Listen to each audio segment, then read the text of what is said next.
نبی رحمت صلی اللہ علیہ وسلم نے فرمایا کہ بندہ مومن اپنے رب کے سب سے زیادہ قریب اس وقت ہوتا ہے جب وہ سجدے کی حالت میں ہوتا ہے. یعنی جب بندہ مومن اپنے جسم کا جو سب سے خوبصورت حصہ ہے، جو پیشانی ہے، جس پہ اگر ہماری تھوڑی سی بھی مٹی بھی لگ جائے تو ہم فوراً اس کو صاف کرنے کی کوشش کرتے ہیں. جب بندہ مومن اپنے جسم کا سب سے اعلیٰ حصہ پست ترین مقام پر، زمین پر اللہ کے حضور ٹیک دیتا ہے تو بندے میں اور رب کے درمیان کوئی بھی چیز حائل نہیں ہوتی. اور نبی رحمت صلی اللہ علیہ وسلم نے فرمایا کہ جب تم سجدے کی حالت میں ہوتے ہو تو یہ دعاؤں کی انتہائی قبولیت کا وقت ہوتا ہے. اور اسی لیے علامہ اقبال نے فرمایا تھا، یہ ایک سجدہ جسے تو گراں سمجھتا ہے، ہزار سجدوں سے دیتا ہے آدمی کو نجات. لیکن حضرات، سوچنے کی بات یہ ہے کہ آج ہم سجدوں پر سجدے کیے چلے جاتے ہیں، لیکن ہمارے دل کی حالت میں اور ہماری ظاہری حالت ہے اس میں کوئی بھی تبدیلی واقع نہیں ہوتی. تو علامہ نے اسی لیے بھی فرمایا تھا کہ وہ سجدہ جس سے روح زمین کانپ جاتی تھی، آج اسی کو ترستے ہیں منبر و محراب. اور آپ نے یہ بھی فرمایا کہ خدا نصیب کرے ہند کے اماموں کو، خدا نصیب کرے ہند کے اماموں کو وہ سجدہ جس میں ہے ملت کی زندگی کا پیغام.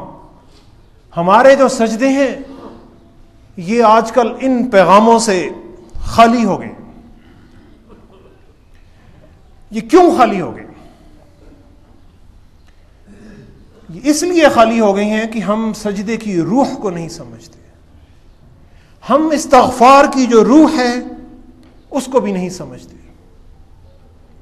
اللہ تعالی نے تکبر کا جو توڑ ہے وہ استغفار کو بتایا. اور تکبر صرف انسان کی دنیا ہی خراب نہیں کرتا بلکہ اس کی آخرت بھی خراب کر دیتا ہے. اور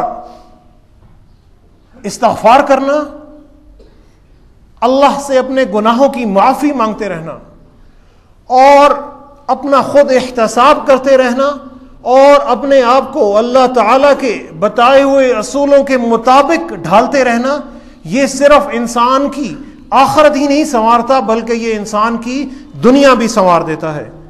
سورہ طٰہٰ میں اللہ تعالیٰ ارشاد فرماتے ہیں، وَمَنْ أَعْرَضَ عَنْ ذِكْرِي فَإِنَّ لَهُ مَعِيشَةً ضَنْكَ، جو میرے ذکر سے منہ موڑے گا، وَمَنْ أَعْرَضَ عَنْ ذِكْرِي فَإِنَّ لَهُ مَعِيشَةً ضَنْكَ، ہم دنیا میں اس کی معیشت کو تنگ کر دیں گے. ہم جو دنیا میں اس کی جو اکانومی ہے اس کو خراب کر دیں گے. اس کو ہم ایک غریب قوم بنا دیں گے. ہم اس کو غربت اور ذلت کا شکار کر دیں گے. ہم اس کو رشوت اور لوٹ مار کا شکار کر دیں گے. اور ہم اس کو مہنگائی اور لوڈ شیڈنگ کا شکار کر دیں گے. وَمَنَحْشُرُهُ يَوْمَ الْقِيَامَةِ أَعْمَى، اور اللہ کہتے ہیں کہ ایسے لوگوں کو ہم قیامت کے دن اندھا اٹھائیں گے. سورہ اعراف میں اللہ تعالیٰ ارشاد فرماتے ہیں، وَلَوْ أَنَّ أَهْلَ الْقُرَىٰ آمَنُوا وَاتَّقَوْا لَفَتَحْنَا عَلَيْهِمْ بَرَكَاتٍ مِّنَ السَّمَاءِ وَالْأَرْضِ، اور اگر بستیوں کے لوگ ایمان لاتے اور نیکی کی اور تقوی کی روش اختیار کرتے تو ہم ان پر آسمان سے بھی برکتوں کے دروازے کھول دیتے اور زمین سے بھی ہم ان پر برکتوں کے دروازے کھول دیتے. سورہ ہود میں اللہ تعالیٰ ارشاد فرماتے ہیں، وَيَا قَوْمِ اسْتَغْفِرُوا رَبَّكُمْ ثُمَّ تُوبُوا إِلَيْهِ يُرْسِلِ السَّمَاءَ عَلَيْكُمْ مِدْرَارًا وَيَزِدْكُمْ قُوَّةً إِلَىٰ قُوَّةٍ. حضرت عاد جب اپنی قوم کو اللہ کے راستے کی طرف بلاتے تھے تو وہ کہتے تھے کہ اے میری قوم کے لوگوں، تم اپنے رب سے معافی مانگو اور اپنے رب کی طرف پلٹ آؤ، اور اگر تم اپنے رب کی طرف لوٹ آؤ گے تو وہ تم پر آسمان سے خوب بارشیں نازل کریں گے اور تمہاری قوت میں مزید قوت کا اضافہ کر دیں گے، تمہاری طاقت میں مزید طاقت کا اضافہ کر دیں گے۔ اور اسی طرح سورہ ہود میں نبی کریم صلی اللہ علیہ وسلم نے اہل مکہ کو مخاطب کر کے کہا تھا وَأَنِ اسْتَغْفِرُوا رَبَّكُمْ ثُمَّ تُوبُوا إِلَيْهِ يُمَتِّعْكُمْ مَتَاعًا حَسَنًا إِلَىٰ أَجَلٍ مُّسَمًّى، اور تم اگر اپنے رب سے معافی مانگو گے اور اپنے رب کی طرف پلٹ آؤ گے تو وہ تمہیں ایک خاص مدت تک بہترین سامان زندگی فراہم کر دیں گے، تمہاری دنیا کو بہتر بنا دیں گے۔ نبی رحمت صلی اللہ علیہ وسلم کے چچا ابو طالب جب بستر مرگ پر تھے تو قریش کے سردار ان کے پاس آئے اور انہوں نے کہا کہ آپ اپنے بھتیجے کو، ابھی بھی وقت ہے کہ آپ ان کو روک لیں کہ وہ ہمارے جو معبود ہیں اور جو ہمارے خدا ہیں ان کی نفی کرنا چھوڑ دیں اور اللہ کی جو دعوت وہ دیتے ہیں اس دعوت سے باز آ جائیں۔ ابو طالب نے نبی کریم صلی اللہ علیہ وسلم کو بلایا اور آپ سے کہا، اور یہی جو ڈیمانڈ تھی آپ کے سامنے رکھی۔ آپ صلی اللہ علیہ وسلم نے جواب دیا، چاچا جان میں ان کے سامنے ایک ایسا کلمہ پیش کرتا ہوں کہ اگر وہ اس کلمے کا اقرار کر لیں تو عرب اور عجم ان کے زیر نگین آ جائے گا اور ان کی جو طاقت ہے وہ پوری دنیا میں پھیل جائے گی۔ تو کفار نے کہا کہ یہ تو بہت اچھی بات ہے، آپ ایک کلمہ کہتے ہیں، ہم تو ایسے 10 کلمے ادا کرنے کو تیار ہیں، لیکن ذرا بتائیے تو صحیح کہ وہ کلمہ کیا ہے۔ آپ نے فرمایا لا الہ الا اللہ، اللہ کے سوا کوئی بندگی کے لائق نہیں۔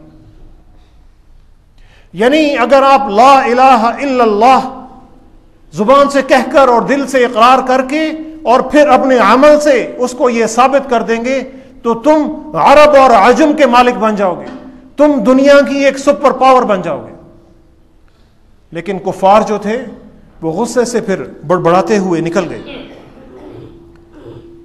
استغفار اگر سچے دل سے کی جائے حضرات تو یہ کامیابی کی ضامن ہے، دنیا کی بھی کامیابی کی اور آخرت کی بھی کامیابی کی۔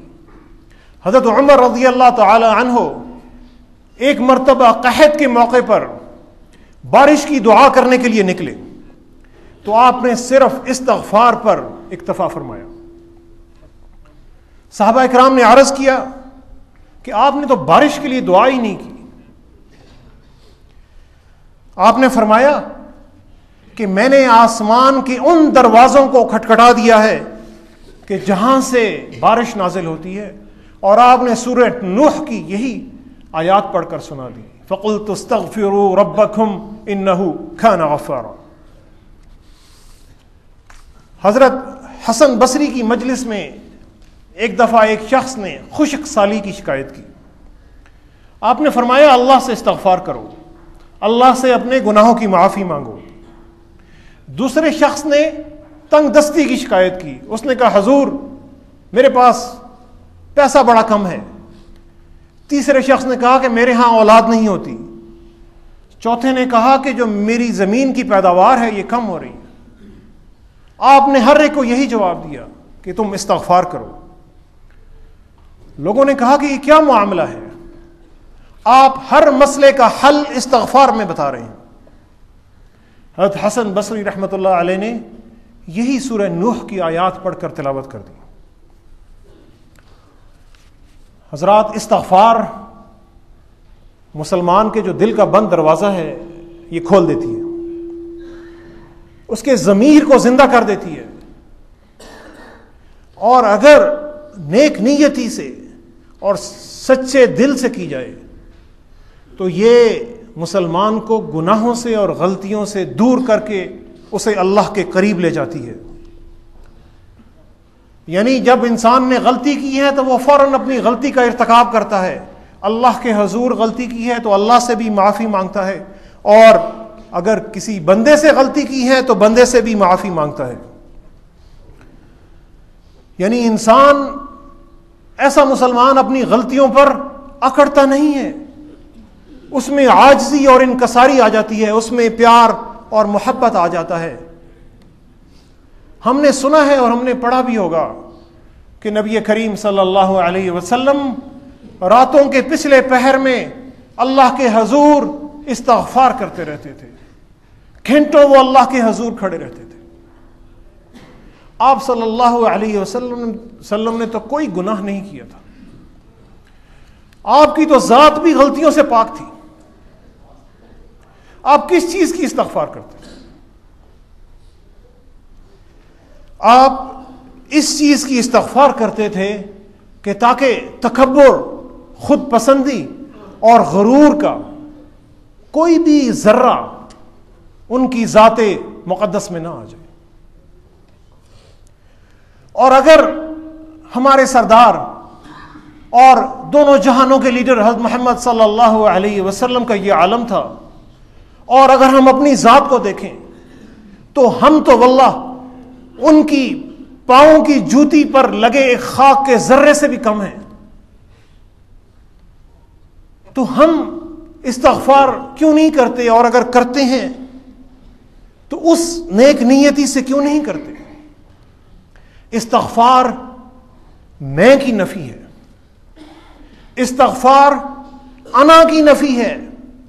ہم کہتے ہیں میرا مال، ہم کہتے ہیں میری گاڑی، ہم کہتے ہیں میرا دفتر، ہم کہتے ہیں میری کرسی، میری دکان، میری بیوی، میرے بچے، اور ہم کہتے ہیں میری مرضی۔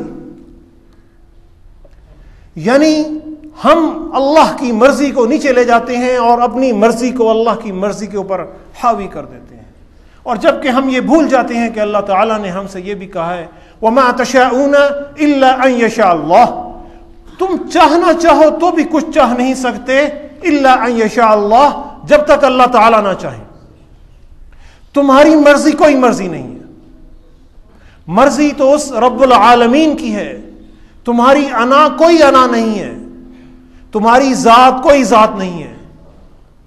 یہ مال اور یہ جو دولت اور یہ جو عزت اور یہ شہرت اور یہ جو اولاد اور یہ جو کارخانے اور یہ جو دکانیں، یہ سب اللہ ہی کی ہیں، یہ اللہ ہی نے عطا کی ہوئی ہیں، اور اگر تم اس راستے میں اور عاجزی اختیار کرو گے تو اللہ تعالی تمہاری اس قوت میں اور اضافہ کر دیں گے۔ حضرات، اللہ کی مرضی ہماری مرضی سے اوپر ہونی چاہیے، ہماری جو خواہشات نفس ہیں وہ اللہ کی مرضی کے تابع ہونی چاہیے، اور اگر ہم یہ کر لیں گے تو اللہ تعالی ہمیں دنیا میں بھی کامیابی عطا فرمائیں گے اور آخرت میں بھی کامیابی سے ہم کنار کریں گے۔ دعا کریں کہ اللہ تعالی ہمیں سچے معنوں میں استغفار کرنے اور اللہ سے معافی مانگنے کی توفیق عطا فرمائے۔ وما علینا الا البلاغ المبین۔